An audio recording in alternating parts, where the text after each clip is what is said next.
रोकथाम के लिए सरकार द्वारा लगाई जा रही वैक्सीन पूरी तरह से सुरक्षित और दुष्प्रभाव रहित है। ये जानकारी मुख्य चिकित्सा अधिकारी सोलन डॉक्टर राजन उप्पल ने नालागढ़ में संवाददाताओं को दी। डॉक्टर राजन उप्पल ने बताया कि टीकाकरण के प्रथम चरण में आशा कार्यकर्ताओं, आंगनवाड़ी कार्यकर्ताओं सहित लगभग 7,000 व्यक्तियों को पंजीकृत किया गया है, जिन्हें पहला टीका दिए जाने के बाद दूसरा टीका भी आरंभ कर दिया गया है। डॉक्टर राजन उप्पल ने बताया कि टीकाकरण अभियान के दौरान स्वास्थ्य विभाग के किसी अधिकारी और कर्मचारी में किसी प्रकार का कोई दुष्प्रभाव नहीं पाया गया है। उन्होंने बताया कि टीकाकरण के दौरान थोड़े समय के लिए हल्का बुखार आना आम बात है और इससे घबराने की आवश्यकता नहीं है। टीकाकरण के दूसरे चरण में लगभग 4,000 फ्रंटलाइन वर्कर पंजीकृत किए गए हैं, जिनमें पुलिस, पैरामिलिट्री फोर्स और पंचायती राज संस्थाओं के प्रतिनिधि शामिल हैं। उन्होंने आमजन से अपील की है कि वे अफवाहों पर बिल्कुल भी ध्यान न दें और सरकार, प्रशासन, स्वास्थ्य विभाग द्वारा इस संबंध में दी जा रही जानकारी का अनुसरण करें। अभी तक जितनी वैक्सीनेशन लगी है, किसी को भी कोई साइड इफेक्ट नहीं हुआ है। मेरे सारे डॉक्टर्स ने लगाई है, कल हमारे डिप्टी कमिश्नर सोलन ने भी लगाई है।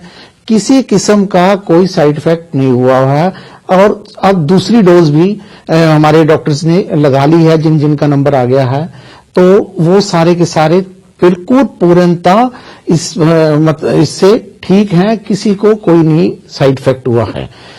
कभी कभी वैक्सीन लगाने से थोड़ा बुखार या कुछ आता है, उसका कोई घबराहट की बात नहीं होती है। मैं सबको यही कहना चाहूंगा, अभी हमारे फ्रंटलाइन वर्कर आएंगे, इसके बाद आम जनता में भी ये शुरुआत हो जाएगी, क्योंकि एक मात्र हमारे पास यही रामबाण आया है बचाव का। तो इसका पूर्ण प्रयोग करें और ज्यादा से ज्यादा मात्रा में आके आप जो भी अलॉटेड आपके सेंटर्स होंगे वो लगाइएगा। शिमला जिले के रामपुर में प्रशासनिक स्तर पर ग्रामीण साधनहीन युवाओं को प्रशासनिक और अन्य प्रतियोगी परीक्षाओं के लिए मार्गदर्शन करेगा। इस अभियान का शुभारंभ जिलाधीश शिमला आदित्य नेगी ने किया। रामपुर के बॉयज स्कूल ऑडिटोरियम में उन्होंने स्कूली बच्चों को प्रतियोगी परीक्षाओं की तैयारियों के बारे में मार्गदर्शन किया। रामपुर प्रशासन की ओर से आरंभ किए गए इस अभियान को सहयोग हमारा संघर्ष आपका नाम दिया गया है। ऐसी जगहों पे लगाते हैं जैसे सब डिवीजन या डिस्ट्रिक्ट हेडक्वार्टर्स पे वर्कशॉप वगैरह करते हैं। तो इस बार हमने डिसाइड किया कि हम ऐसे एरिया में जाएंगे जहाँ पे पहले नहीं गए हैं, जहाँ के इश्यूज़ जो है हमें ज़्यादा आइडिया नहीं है। तो उसी के तहत हमने काशापाट में लगाया।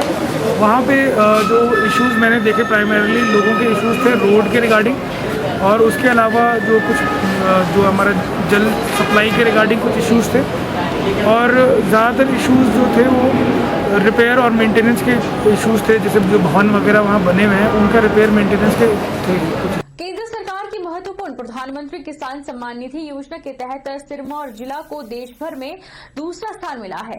दरअसल केंद्र सरकार द्वारा योजना से जुड़ी किसानों की समस्याओं के निवारण के लिए 7 दिन का समय निर्धारित किया गया था, जिसके त्वरित निराकरण में जिला दूसरे।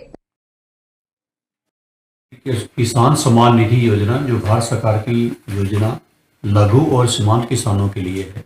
इस स्कीम के अंतर्गत जिला सिरमौर में 59,430 किसान हैं, जिनको एक वर्ष के लिए 6,000 की राशि उनके अकाउंट में ट्रांसफर की जाती है। जो ग्रीवेंस रिड्रेसल मैकेनिज्म है कि किसानों को इस योजना से संबंधित अगर कोई भी शिकायत है, उसके लिए भारत सरकार ने 7 दिन का समय निश्चित किया हुआ है। जिला सिरमौर इस श्रेणी में देश भर में दूसरे स्थान पे आया है। हमारा जो एवरेज जो शिकायत निवारण का समय है वो 3 दिन है। 3 दिन में सारी समस्याओं को निराकरण कर रहे हैं, और हमारे पास इस स्कीम से रिलेटेड किसानों की कोई भी समस्या, कोई भी उनका ग्रीवेंस लंबित नहीं है।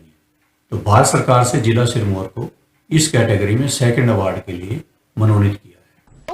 अधीक्षक बद्दी नवदीप सिंह की अध्यक्षता में बीबीएन क्षेत्र की व्यापार मंडल के प्रतिनिधियों, किराना कपड़ों की दुकानों के मालिकों और ज्वेलर्स और अन्य के साथ बैठक की गई। डीएसपी ने कहा कि आज के समय में व्यापार मंडल और दुकानों की सुरक्षा एक अहम मुद्दा है, जिसमें कि दुकानों में चोरी, लूट, सेंधमारी और दुकानदारों के साथ छीना झपटी गंभीर समस्या है।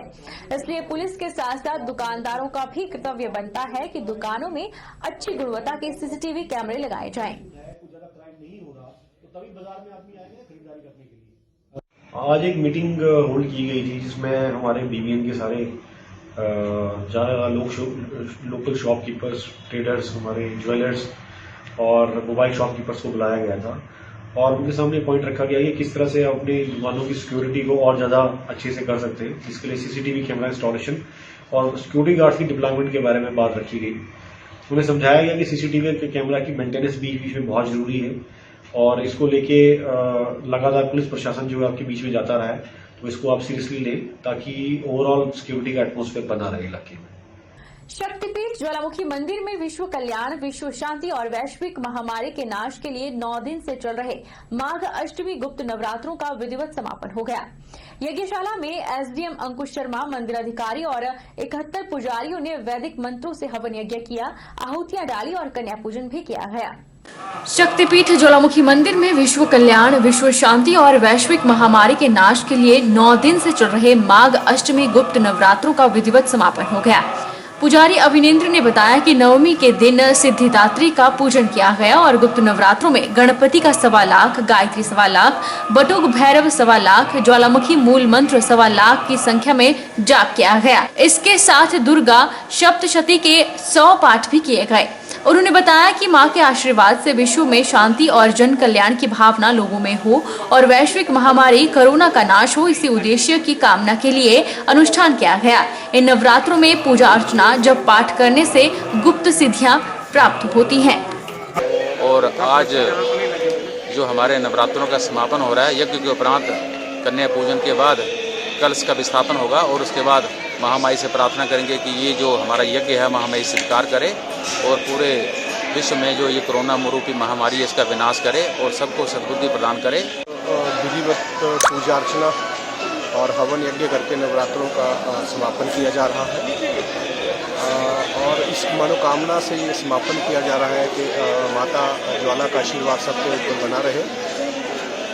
इन नवरात्रों के दौरान अगर हम पिछले दिनों के मुकाबले में देखें तो काफ़ी ज़्यादा श्रद्धालु यहाँ पे माथा टेकने आए हैं और मंदिर प्रशासन की भी ये कोशिश रही है कि कोविड प्रोटोकॉल को ध्यान में रखते हुए सभी श्रद्धालुओं को सुविधाजनक दर्शन करवाए जाए।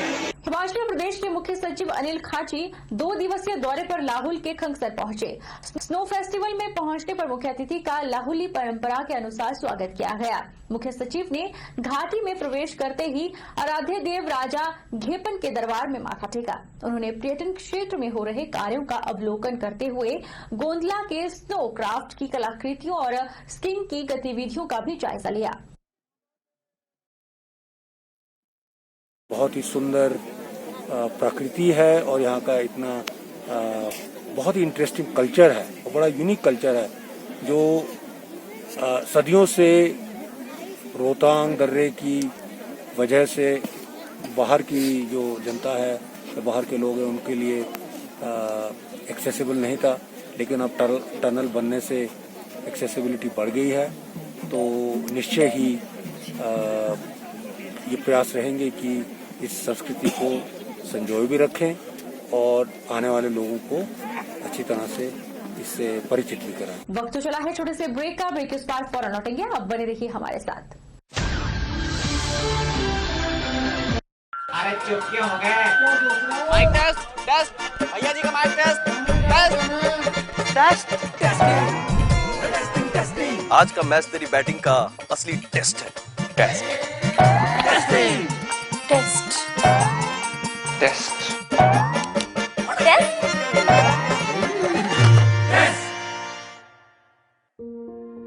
मन में शक है तो सरकारी अस्पताल के ICTC में HIV की मुफ्त जांच करवाएं और सलाह पाएं।